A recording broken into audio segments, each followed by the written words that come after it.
بسم الله الرحمن الرحيم والنازعات غرقا والناشطات نشطا والسابحات سبحا فالسابقات سبقا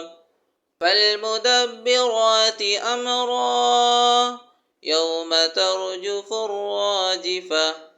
تتبعها الرادفة قلوب يومئذ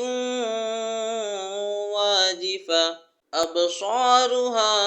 خاشعة يقولون أئنا لمردودون في الحافرة أئذا كنا عظاما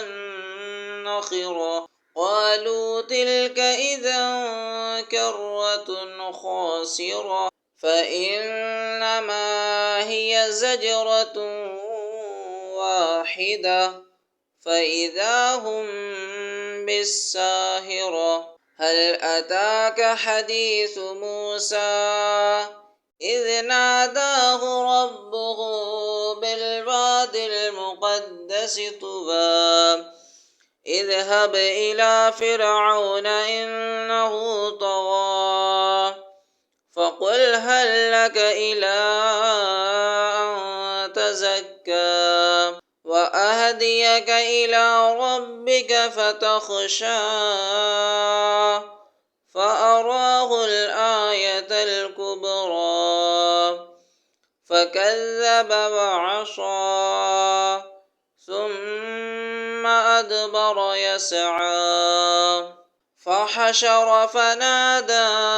فقال أنا ربكم الأعلى فأخذه الله نكال الآخرة والأولى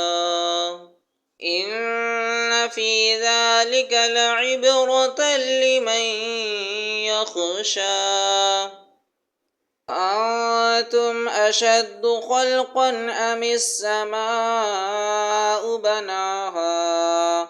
رفع سمكها فسواها وأغطش ليلها وأخرج ضحاها والأرض بعد ذلك دحاها أخرج منها ماءها ومرعاها والجبال أرساها متاعا لكم ولأنعامكم فإذا جاءت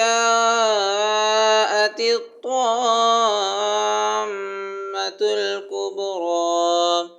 يوم يتذكر الإنسان ما سعى وبرزت الجحيم لمن يرى فأما من طغى وآثر الحياة الدنيا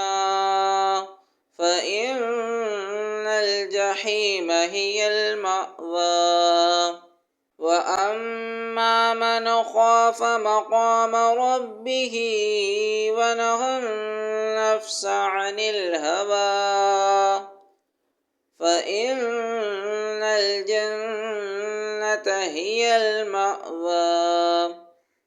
يسألونك عن الساعة أيان مرساها فيما أنت من ذكراها إلى ربك منتهاها إنما أنت منذر من يخشاها كأنهم يوم يرونها لم يلبثوا إلا عشية أو ضحاها صدق الله العظيم.